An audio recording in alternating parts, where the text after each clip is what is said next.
Welcome to All Home Care Matters, the show where we discuss all things home care, with discussions on important age-related matters and topics.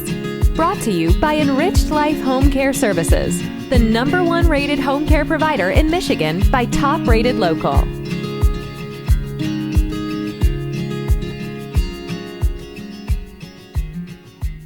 Hello, and welcome back to All Home Care Matters. If this is your first time visiting us here at the show, we want to say thank you for taking time out to be with us today. We appreciate how valuable everyone's time is, and that's why we try and make each episode here at All Home Care Matters something that will hopefully matter to you. Today, we are honored to welcome the founder and president of volunteers at the Dementia Society of America, Kevin Jameson. Welcome, Kevin. Thank you so much for taking your time to be with us today. Absolutely. It's my pleasure, Lance. Great. Wonderful. So, Kevin, I want to kind of start back with your personal story and what would ultimately lead you to founding and creating the Dementia Society of America. You had a personal story. Yes. Well, so it goes way back actually, but if we start at somewhere in the middle of my life, 1982, it was the era of the disco, and so I used to go every Wednesday night to a local disco. And one night I went there and there was a woman dancing, and I went up to her and I said, "Hey, you want to dance?" And she said, "You're too young for me." And I'm like, "Okay, whatever." And she says, "But my friend will dance with you."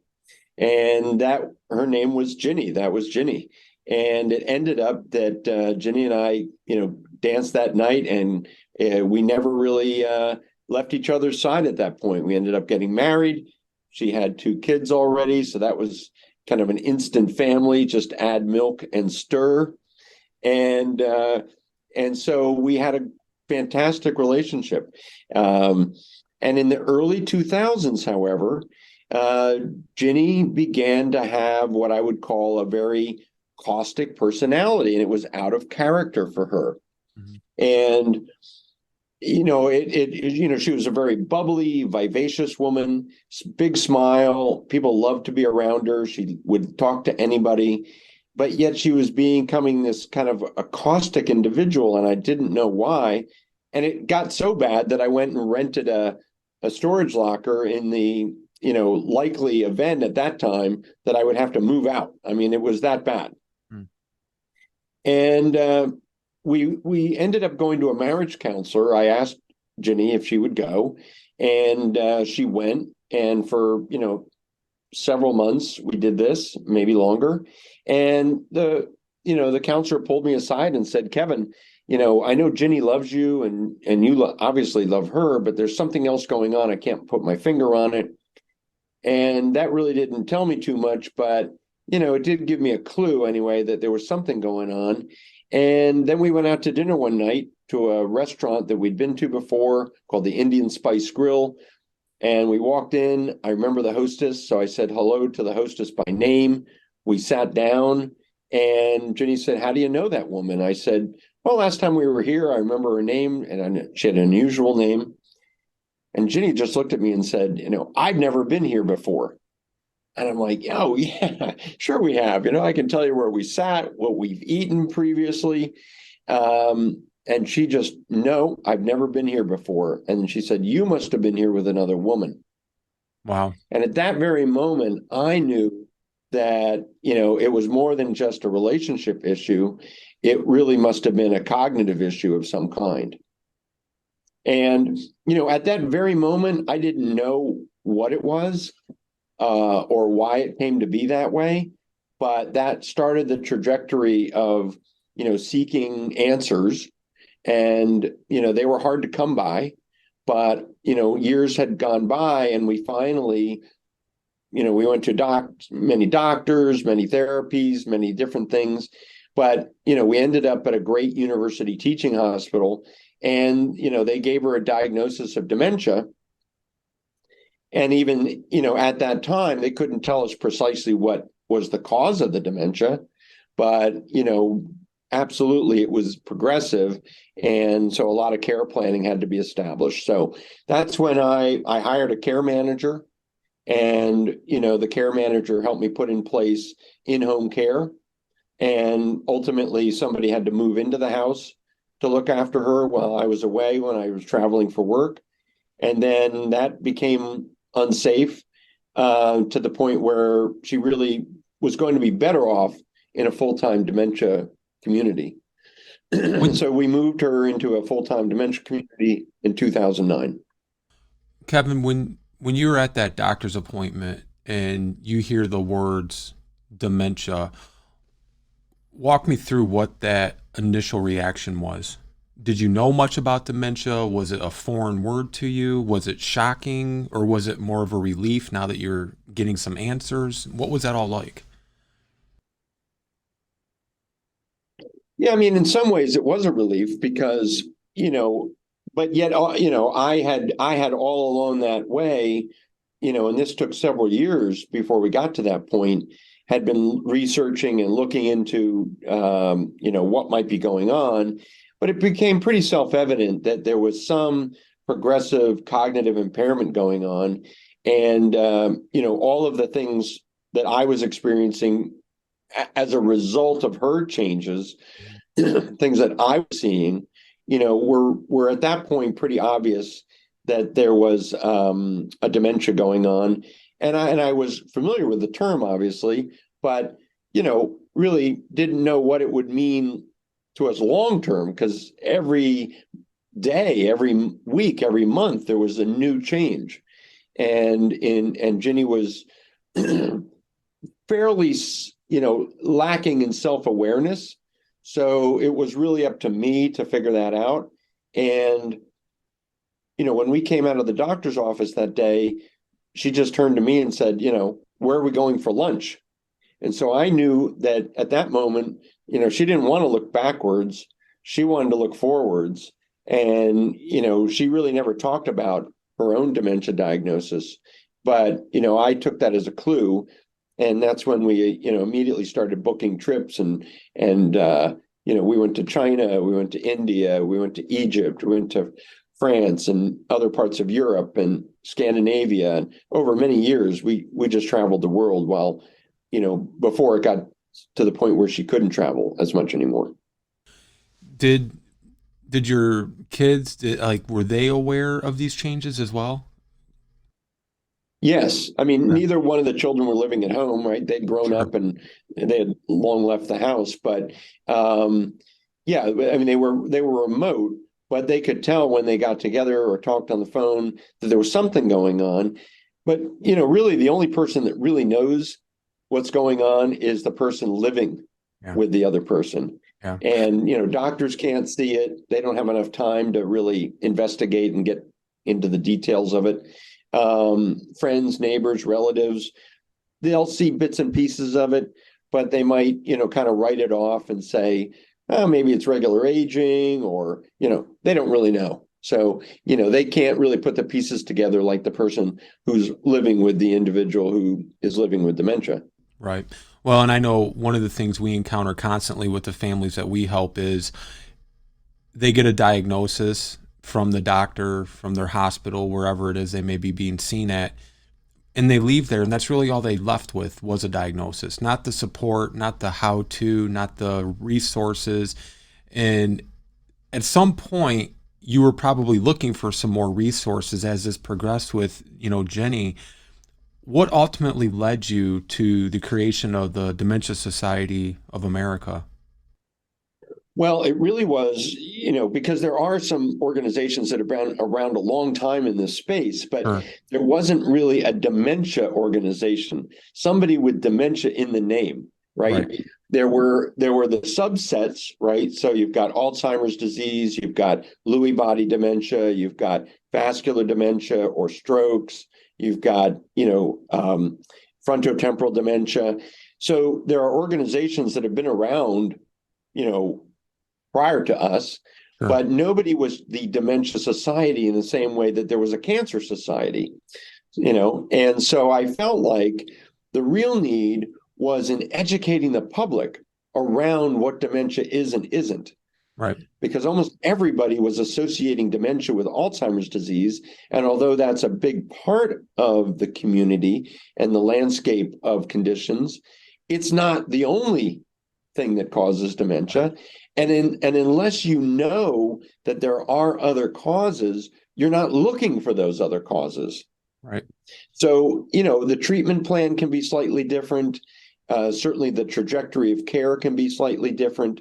And, the family, in most cases, probably is going to be better off knowing what's the cause than being either assuming a cause, which might be right or wrong, or believing kind of family lore, like, oh, my grandmother had this, or grandfather, great grandfather. So I think in this day and age, we are kind of where cancer was 30, 40, 50 years ago. Right. Cancer. But now, there's very specific types of cancer, very specific types of cancer treatments. And I think in 20 years, we're going to have the same type of thing happening in the dementia space.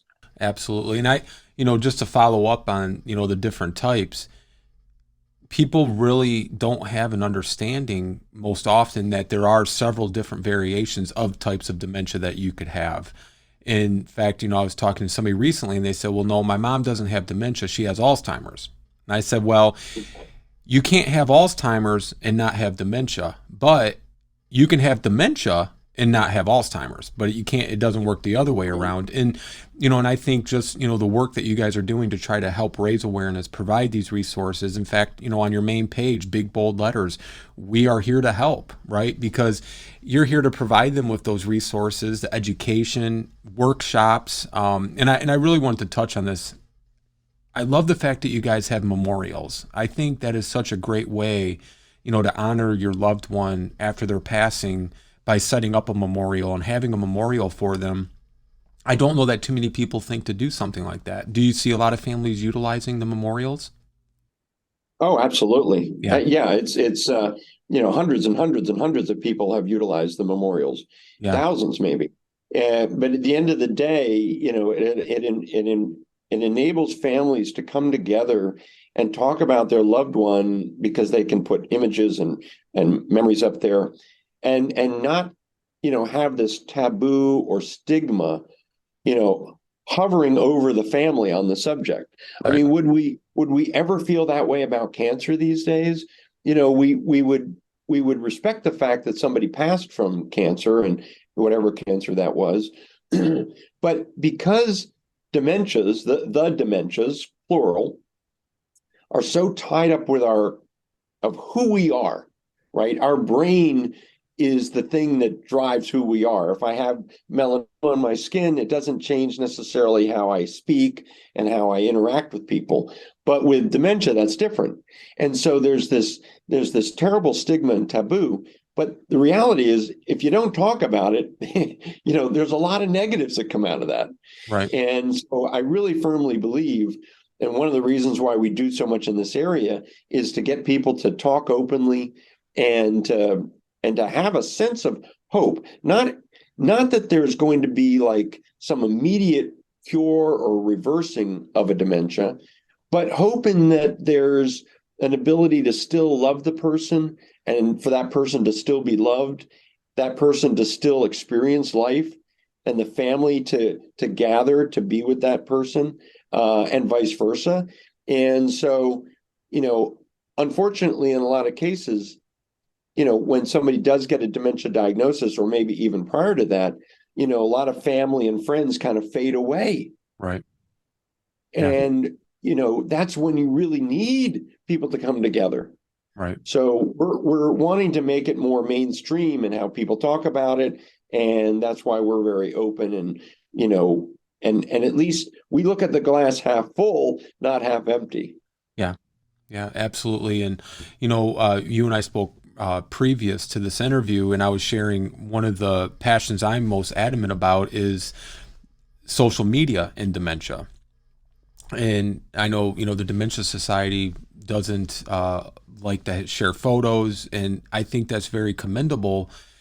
because for viewers or listeners who saw this interview, because it's been viewed by over 100 and some thousand people now, there's no safeguards in place even on social media, Kevin, where you and I could be working in a care facility or in a home, and the person we're, entrusted to care for has dementia or really any sort of issue that they may be facing, and we want to share it with our friends. So we start taking some pictures and even worse, some video, and we decide to put it on our social media platforms.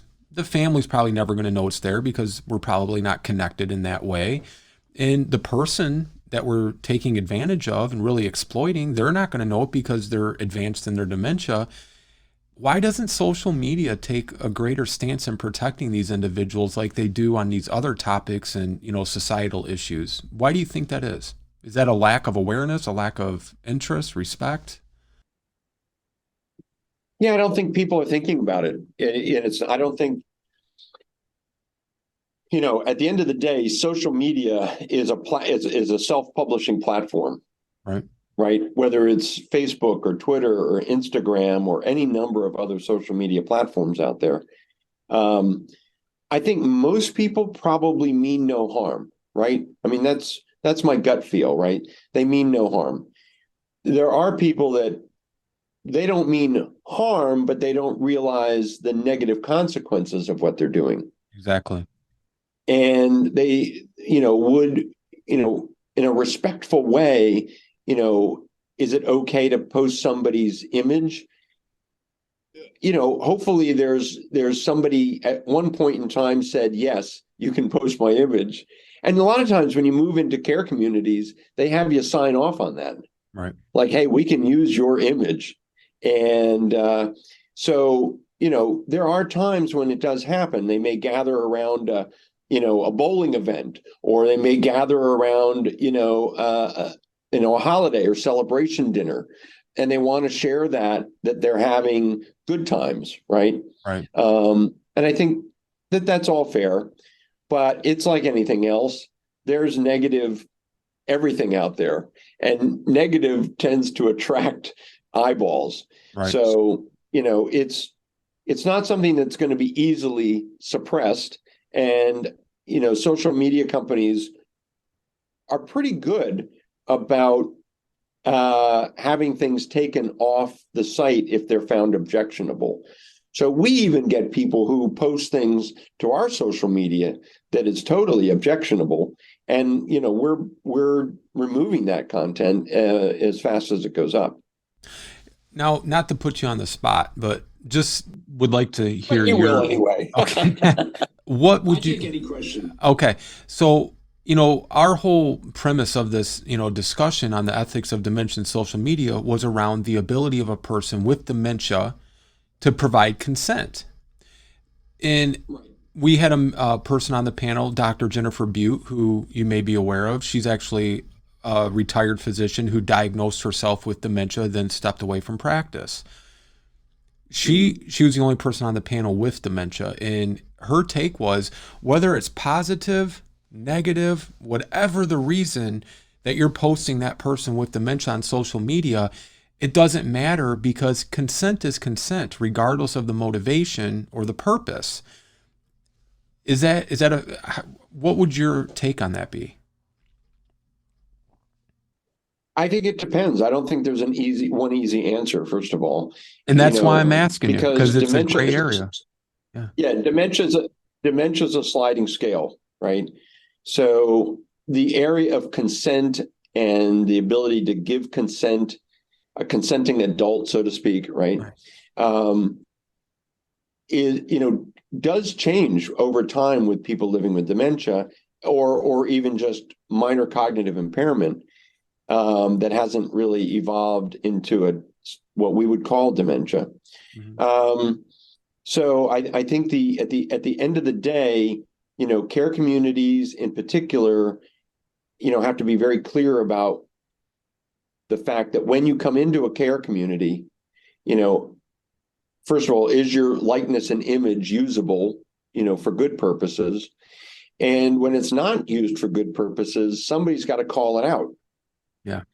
So I'm not going to say that for good purposes it shouldn't be used, because if the person gave consent and the legalese behind it was no matter what your state of cognition is, Mhm. You're okay with it. Right. It is what you do. You sign up for it. Right. But there's lots of people that don't give consent and would never have given consent. Right. And, but it's hard to police it. So it's got to be really almost a peer-to-peer policing, right? Hey, man, why don't you take that off? That's pretty, disrespectful. Right. And I saw it on feed. And you work here. Hey, just can you do that? I mean, that's not cool.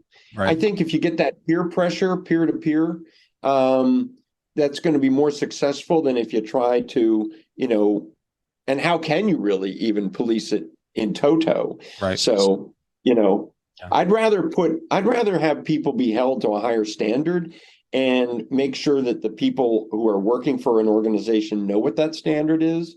And if they're not meeting that standard, that their peers, reach out and say, hey, man, hey, I'm saying man, but that's my, 60s and 70s upbringing, right? Fair enough.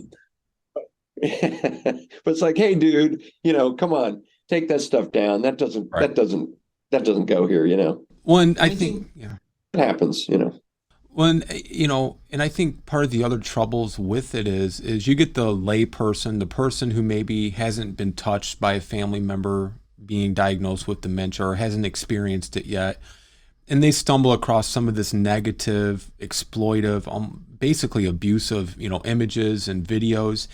And then down the road, they hear a grandparent or a parent or a spouse has dementia. Like you were saying earlier, we were kind of alluded to it, instead of the family coming together, now they're running away because they have these misperceptions. They have a preconceived notion now of what dementia is. And is it easy? No, it's definitely not easy. But there's going to be good times and bad times.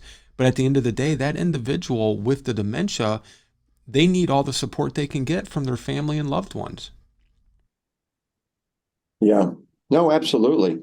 So I think any, behavior that's disrespectful, and it goes far beyond dementia, right? We're talking about disrespect as, pervasive in the social media world. But, how do you police it? That's a big issue. And it's not one that you and I are going to tackle today. But I think at the end of the day, talking about it in and of itself helps people understand that something may or may not be respectful. Right. Well, let's talk about the Dementia Society of America. And one of the things you guys offer also are workshops.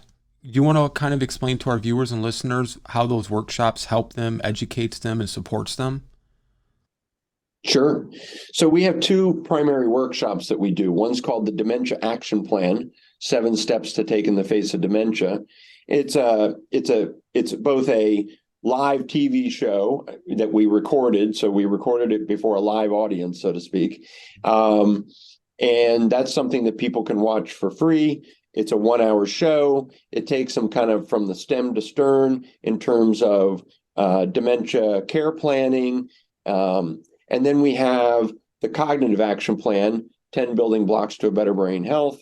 And that the Cognitive Action Plan is kind of the flip side to our conversation, right? Because we're always talking about dementia. We want to educate people about care planning and what dementia is, what it isn't, what the types are, and so forth. But the reverse is true. We want to educate people about what's good for their brain, good for their brain health, and steps that they can take to, if not reverse a condition, because that's going to be hard oftentimes, and depends on so many factors when we talk about what is the condition and what does reversal mean. But stave off a dementia, because let's look at it this way: even if age is a factor for cognitive impairment, right? The older we get, the brain does slow down. Some people are super agers, but they're like, 1 out of 1,000 or 10,000. They're sharp as a tack till the day they die. But, if somebody was staving off a dementia, that if they lived long enough, 105, they'd have a cognitive impairment. but they happen to die at 95. Well, we would say they didn't ever develop dementia. But, the reality is our brains age just like our skin, our hair, our eyes, our other organs. So, it's part of life. Death is part of life, right? And everything does come to an end, the physical body. So, we can't say that we're going to necessarily stamp out all dementias necessarily. That maybe could come someday. But again, it's kind of like where cancer was and now where cancer is in terms of, individualized therapies, immunotherapies, specialized treatment plans so that you're in remission or that you have removed it, if you've irradiated it or so forth. So I think the same will be true again with the cognitive impairment, what we're now calling, major cognitive disorders, neurocognitive disorders. And I think that's what's going to happen. We're just going to have this staved off. So when we come to brain health, we come to workshops, it really is lifestyle, right? Lance, it really, so much of the dementias today can be tied back to lifestyle and environment.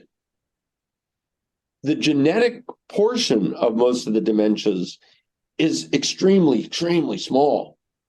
So when people watch things like Still Alice, or they hear about younger people with dementia in their 50s, yes, it happens, but that's generally speaking a genetic type of influence that's going on there, genetic influence, sorry. And so, even myself, I might have a genetic predisposition to a particular type of cancer, maybe skin cancer, because I have light skin and I'm out in the sun, and I didn't put protection on. That doesn't mean that I can't take preventative steps. Right. I can wear a hat, I can wear sunglasses, I can put suntan lotion on. But if I were to do none of those things, I probably would develop some little mole that might turn into something cancerous and so forth. The same is true with dementia in that people who smoke, excessive alcohol, fatty foods, diabetes, sugar, and, we have a heavy sugar diet, heavy salt diet, blood pressure, cardiovascular health. What's good for the heart is good for the brain.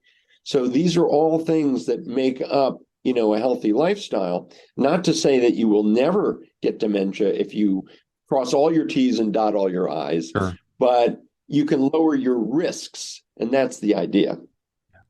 Where do you see the progression for a cure over the next 10 years? Do you think we will be really close in 10 years, or do you see it as like a 20, 30-year plan? Yeah, and it's not cure singular. Sure, right. Right? Cures. Right.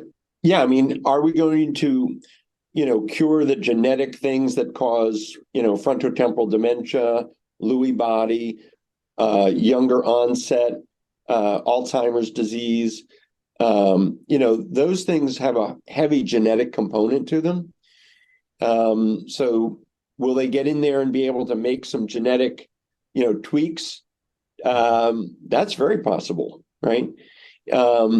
But how about the things that are more lifestyle, more, personal choice, if you will? And in some cases, you don't have personal choice, right? If you live next to a highway and you're soaking in all that pollution, from the car exhaust, is it a choice? Yeah, you could move, but maybe you can't afford to move, right? So at the end of the day, there are going to be certain things that elevate your risk level. And I think that there won't be a cure, so to speak, but there will be meaningful therapies. And maybe some genetic attributes will be fixable, through the science that's being developed today. Kevin, I just want to thank you again so much for your time today. And I do want to mention that the Dementia Society of America is volunteer driven. It's a 501c3 nonprofit. Viewers and listeners can go to your website. We'll have the donation link in our show notes. I wanted to ask you, though, about, we talked about the memorials, but talk to us about what the legacy gifts are. What exactly is a legacy gift?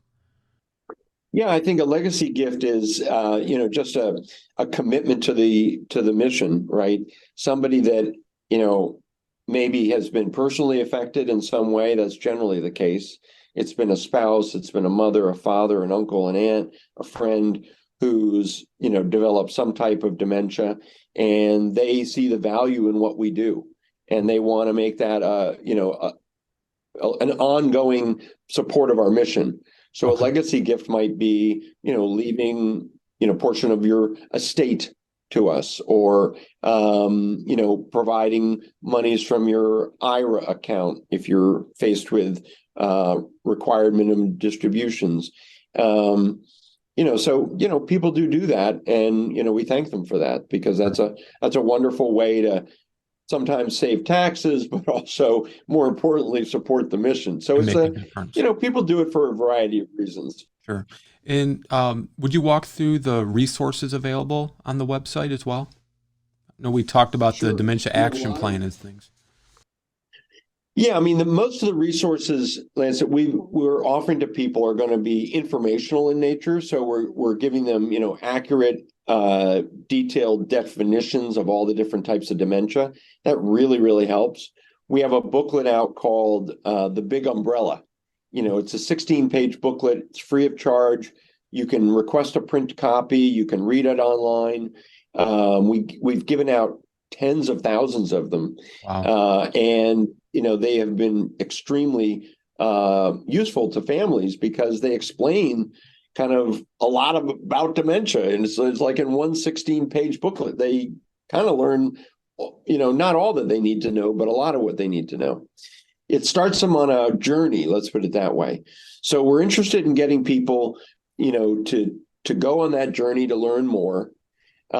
We've got cards which are called Aware and Share cards. Aware and Share card is a kind of a credit card sized card that allows you to have that with you.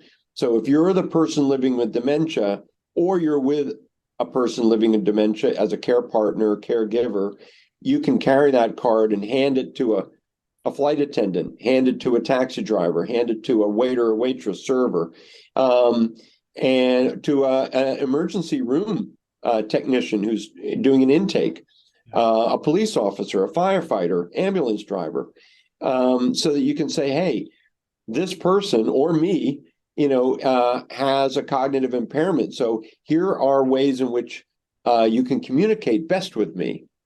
And it's a nice way to putting respect them their on dignity the- too. Absolutely. And it's done in such a way that it's really saying, listen, I may not be able to respond to you the way you want me to. So be aware of that and give me the opportunity to respond. And when I cannot respond, know that it's not because I don't want to. It may be just because I'm inhibited from responding. It's that cognitive impairment that may be doing that. Now, where do you have plans, or what's your final goal or your overall goal since you started the Dementia Society of America, Kevin?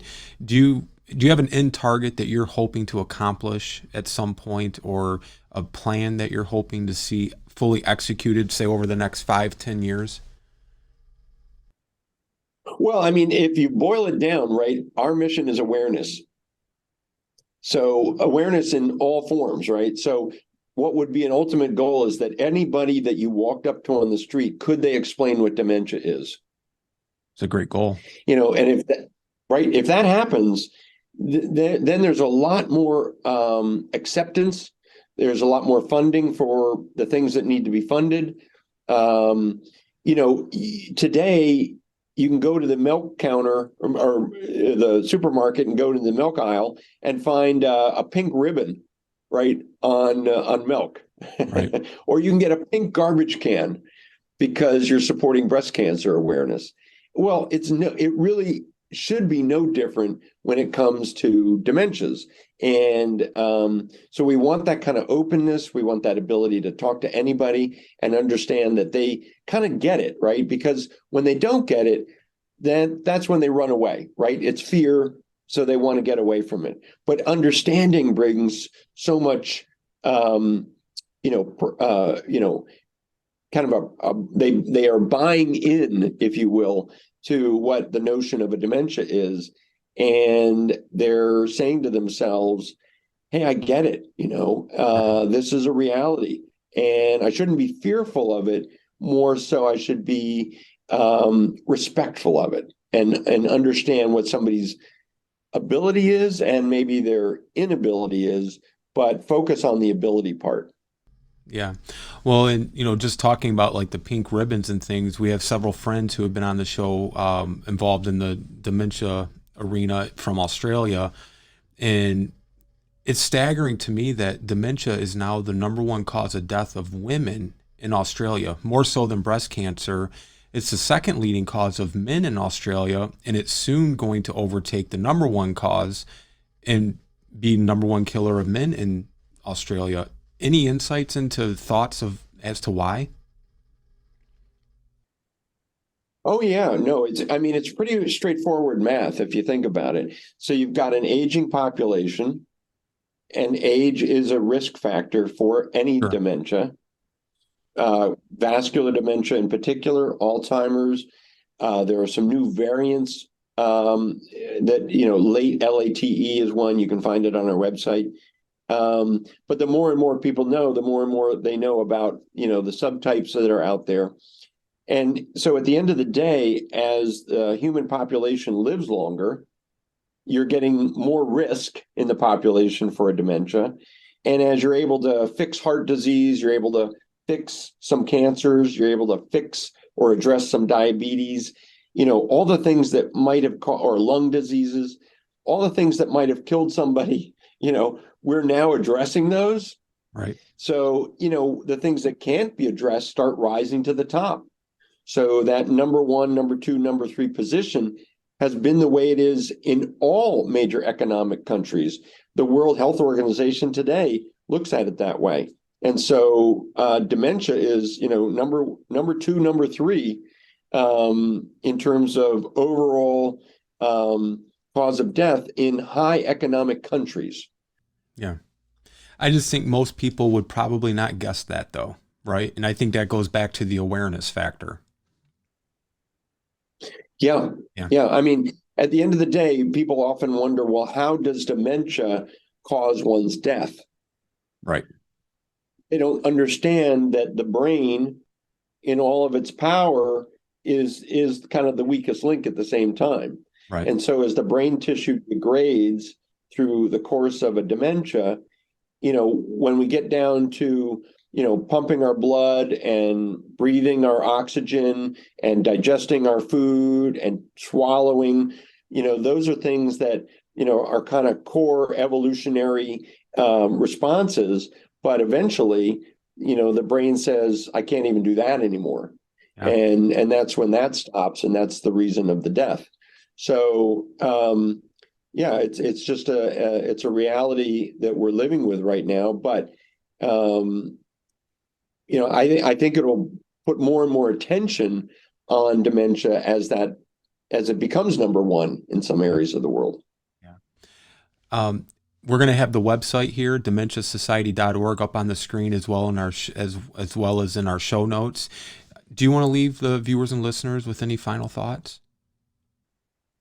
Well, they can always call us to ask basic questions about dementia. So we have a phone number, 1-800-DEMENTIA.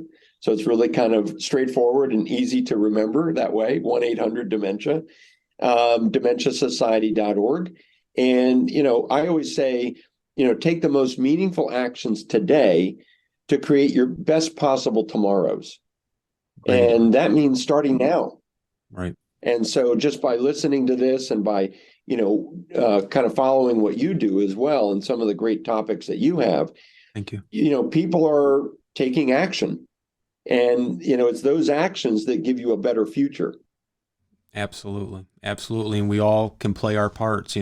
I tell people, if your neighbor doesn't know about dementia and your mother has it, or your spouse or whoever the person may be, help educate them a little bit. Don't be preachy or a teacher, but, make them aware of it, because the odds are nowadays that they're going to be facing a loved one with it at some point in the future.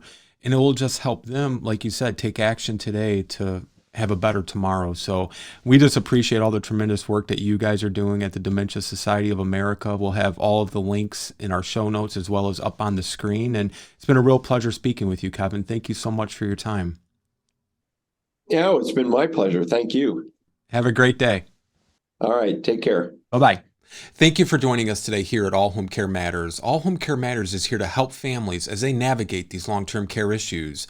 We invite you to visit us at allhomecarematters.com, where there's a private, secure, fillable form where you can give us feedback, show ideas, or if you have questions. Every form is read and responded to. And remember, you can listen to the show on any of your favorite podcast streaming platforms or watch the show on our official YouTube channel. Just make sure to hit that subscribe button so that you never miss an episode. We'd also like to say thank you again to Kevin Jameson of the Dementia Society of America for joining us today. We look forward to seeing you next time here at All Home Care Matters. Thank you for joining us today. We look forward to you joining us again on another episode of All Home Care Matters. To learn more about the show and to connect with us, visit us at allhomecarematters.com.